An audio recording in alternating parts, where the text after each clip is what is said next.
अफजल खान शिवाजीराजांना घेऊन विजापुरास येणार अशी सोनेरी स्वप्न स्वतः बडी बेगम व तिचे सरदार पाहत असताना एक दिवशी एक हेर दरबारात आला. त्रिवार करुणिसात करून म्हणाला, अफजल खान गेले. यावर त्याच्यावर खेकसून बडी बेगम म्हणाली, मूर्खा, अफजल खान गेले हे तू आम्हाला कशाला सांगायला हवेस? त्या शिवाला पकडून आणण्यासाठी आम्हीच तर त्यांना पाठवले. 4-2 दिवसात ते त्यांना घेऊन येतील. हेर पुढे म्हणाला, दासाला क्षमा करा, खान यापुढे कधीच येणार नाही. कारण प्रतापगडाच्या पायथ्याशी मावळ्यांनी उभारलेल्या शामियानात त्यांची व शिवाची भेट झाली असता ते त्याच्या उरात कट्यावर खुपसू लागले. पण त्यामुळे त्याला काहीच न होता त्यानेच अस्तनीत लपवलेल्या बिचव्याने खानांचे पोट फाडले. ही बातमी कानावर आदळताच दिवस अजूनही दरबाराच्या डोळ्यापुढे काजवे चमकू लागले. आणि हा म्हणता हे वृत्त केवळ राजवाड्यातच नव्हे तर राजवाड्याबाहेरही पसरून सगळे विजापूर हादरून गेले. अफजल खान मारला गेला, यापेक्षा तो शिवाकडून मारला गेला याचेच दुःख बडी बेगम व इतर सरदारांना झाले.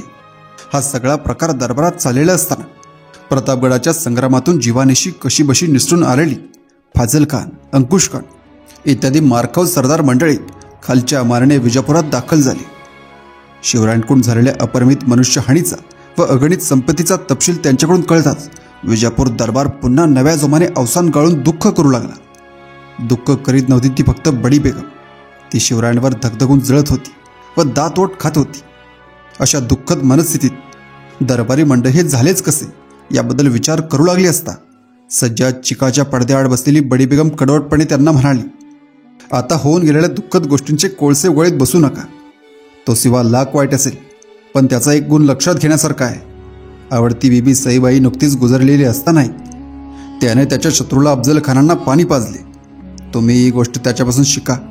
त्याला आता प्रतापगडाच्या युद्धाचा शिरवटा आला असेल, त्यामुळे तो आणखी 8-15 दिवस आराम करेल आणि मग पुन्हा वाई किंवा आपला इतर मुलूक बळकावण्यासाठी अनेक मोहिमा काढील. तो तसे करण्यापूर्वीच तुम्ही काही जणांनी तो सध्या ज्या गडावर असेल त्या गडाभोवती झटपट वेढा खाला आणि त्याचा निकाल लावा. बड्या बेगमच्या सूचनेला सर्वांनी मान हलवून होकार दिला आणि तेवढ्यात एक हेर येऊन मुजरा ठोकून दरबारात म्हणाला, खानांना मारल्यानंतर विश्रांतीत जराही वेळ न घालवता शिवाने आपल्या सैन्यासह जोराची मुसंडी मारून आपला वाईपासून ते कराडपर्यंतचा मुलूक जिंकून घेतला आहे. ती बातमी ऐकून बैठकीतील सर्वांची डोकी सुन्न झाली. चिंतामग्न दरबारातील सरदार म्हणाले, हा शिवा आदमी आहे की सैतान? ज्या अर्थी तो एवढ्या वेगाने मुलुकगिरी करतो त्या अर्थी तो जेवण्या खाण्यात व झोप घेण्यात तरी वेळ घालवतो की नाही? फाजल खान म्हणाला, हुजूर, त्यात विशेष काय? तो स्वतः काही प्रत्येक ठिकाणी जात नाही. तानाजी, नेताजी, बाजी, कान्होजी असे त्याचे साथीदार वेगवेगळ्या मुलकात जातात आणि तो मुलूक काबीज करतात. फाजलच्या फाजीलपणाने संतप्त झालेली बडी बेगम गरजली, फाजल खान, मग तुमचे हात कुणी धरून ठेवलेत? तुम्ही तसेच पराक्रम दाखवायचे, पण त्या शिवाचे मावळे तोंडातून शब्द न काढता शत्रूने तोंडात बोटे घालावेत असा पराक्रम करतात, तर आमचे सरदार मोठमोठ्या वल्गणा करून किंवा पैजेचे विडे उचलून अखेर त्या मावळ्यांकडून मार खाऊन पळून येतात, नाहीतर त्या शिवाच्या हातून मारले जातात. बड्या बेगमने मारलेला हा फटकारा नुकत्याच जावळीहून पळून आलेल्या फाजल खानाच्या अगदी जिव्हारी लागला व तो खाली मान घालून बसला. तेवढ्यात ती पुढं बोलू लागली, आम्हाला सांगायचं तर हेच की शिवाच्या थैमानाला जर आपण वेळीच पायबंद घातला नाही तर उद्या तो कोल्हापूर व पानाळाही घेईल आणि परवा थेट आपल्या विजापूरवरच धडक मारेल.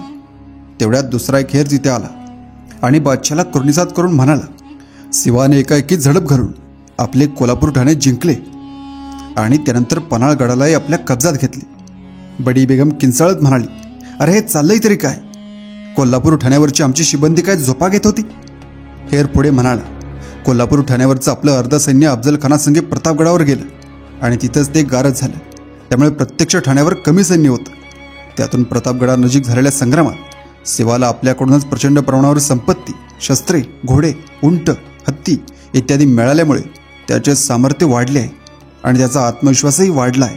त्यामुळे कोल्हापूर ठाणे मैदानी प्रदेशात असूनही त्याने तिकडे येण्याचे धाडस केले आणि आपल्या शिबंदीचा पराभव करून ते ठाणे हस्तगत केले. बडी बेगम म्हणाली, कोल्हापूर ठाणे गेले ते आम्ही समजू शकतो, पण पन्हाळ्यासारखा बुलंद गड तरी तिथल्या किल्लेदारांनी लढायला हवा होता ना? तो कसा शिवाच्या हाती गेला? मग दरबारात असलेल्या सरदारांकडे पाहून बडी बेगम म्हणाली, अशा या वारा पिऊन बेफामपणे वागणाऱ्या शिवाला जर आत्ताच ताळ्यावर आणले नाही तर उद्या आपलीही जिंदगी धोक्यात येईल. अनायसे तो आता दूर मावळखोऱ्यात नसून त्यातल्या त्यात जवळ म्हणजे कोल्हापूर किंवा पन्हाळा येथे आहे. फाजल खान तुमचे वडील अफजल खान यांना त्याने जीवे मारले आहे आणि रुस्तमे जमा खान तुमची जहागिरी त्याने बळकावली आहे. तेव्हाही आलेली संधी तुम्ही घेता का? बादशाह तुम्हाला हवं तेवढं सैन्य आणि हवे ते सरदार मदतीला देतील. बाड्या बेगमच्या प्रश्नामुळे फाजल खान अडचणीत सापडला. शिवाला मारावे असे त्याला मनोमन वाटत होते, पण ते दुसऱ्या कोणीतरी मारावे अशी त्याची इच्छा होती. रुस्तमे जमाला मात्र आपणच शिवाला मारावे व आपले नाव रोशन करावे असे वाटत होते. अखेर सादत खान, घोरपडे, घाटके इत्यादी सरदार आणि पुरेसे सैन्य व शस्त्रे घेऊन ते दोघे विजापूरहून निघाले. परंतु फाजल खान व रुस्तमे जमा हे सरदार, इतर सरदार व फौजपटा यानिशी विजापुराहून कोल्हापूर आणि पन्हाळा जिंकण्यासाठी व आपले पारिपत्य करण्यासाठी निघाले असल्याची बातमी महाराजांना हेरांकडून कळाली. ते त्यावेळी पन्हाळगडावर होते व नेताजी पालकरही त्यांच्यापाशी होते. गडाला वेढा पडला तर आपण नाहक अडकून जाऊ, त्यामुळे गनिमाला वाटेतच गाठावे व झोडपून काढावे असा विचार करून नेताजी व आपले सैन्य यांच्यासह महाराज पन्हाळगडाबाहेर पडले आणि शत्रू कोल्हापुराला पोहोचण्यापूर्वीच त्यांनी लपतछपत जाऊन शत्रूला गाठले. बेसावत शत्रूवर आकस्मिक घानाघाती हल्ला होताच शत्रूचे सैनिक पटापट मराठी सैनिकांच्या तलवारींना बळी पडू लागले. शत्रूकडील सैन्याची बरीच प्राणहानी होताच उरलेले सैनिक आपली हत्यारे रणांगणावर टाकून जास्तीत जास्त वेगाने पळून जाऊ लागले. आता आपले सैन्य जर पळून गेले तर आपण काय पराक्रम करणार असा विचार करून फाजल खान, रुस्तमे जमा, घोरपडे इत्यादी सरदारही आपापले घोडे दौडू लागले.